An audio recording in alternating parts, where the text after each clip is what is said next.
Consider Coke and Pepsi. Both have similar price points, are available at the same stores, and have similar product characteristics.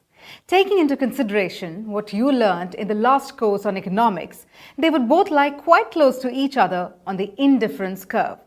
Now, if you are to choose between the two, which one would you pick? But why? Why do you prefer, say, a pair of Nike shoes to Adidas, or Maggi to a pack of Yippee noodles, or a tube of Colgate to Pepsodent? It cannot all be simple economics, right? Can you list two factors that play an important role for you as a consumer while deciding which soft drink to purchase?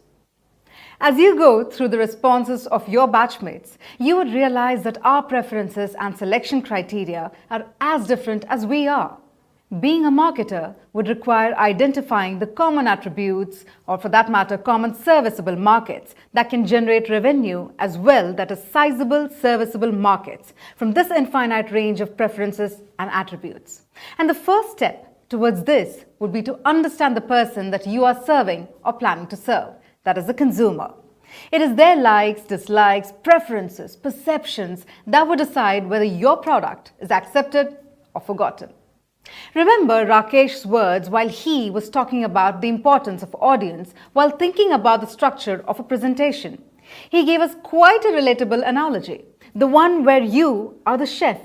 Well, that is true in the case of marketing as well, and not even in the analogical way. It is verbatim true. You are a chef.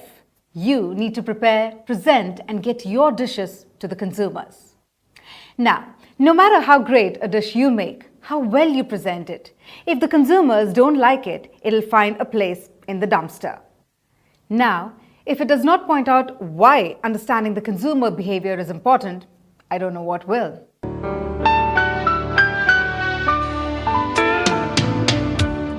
कुछ खास है हम सभी में कुछ बात है हम सभी में बात है खास है कुछ स्वाद है क्या स्वाद है जिंदगी में कैडबरीज डेयरी मिल्क असली स्वाद जिंदगी का. Hi, is this seat taken?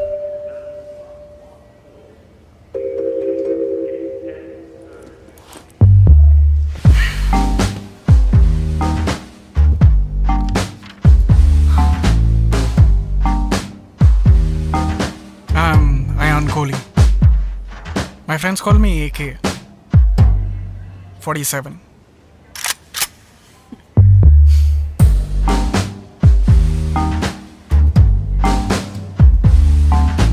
Can I get a... You need to grow up for this. Of course.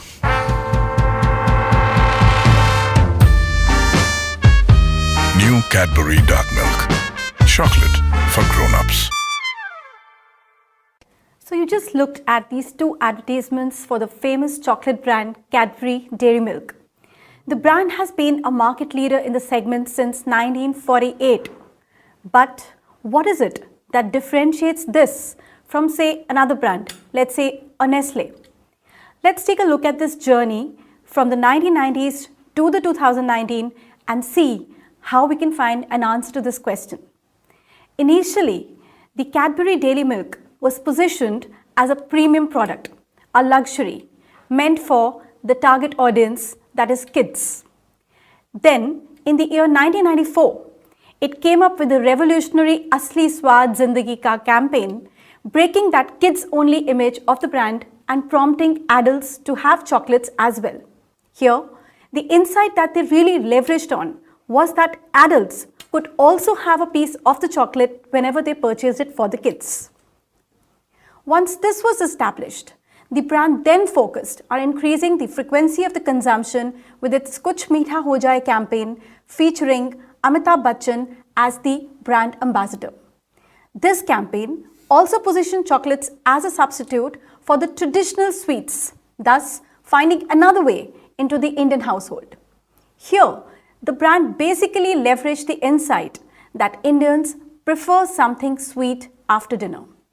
Now, did you notice that a product which had once been positioned as a premium item has now transitioned into an everyday staple?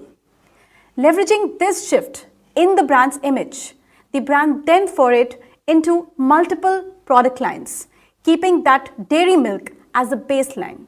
The most successful one being the dairy milk Silk. So the brand was initially telling its consumers that 20 rupees bar is something that you eat on a regular basis now. So if you need to gift it to someone special, why not buy that 60 rupee bar of Silk?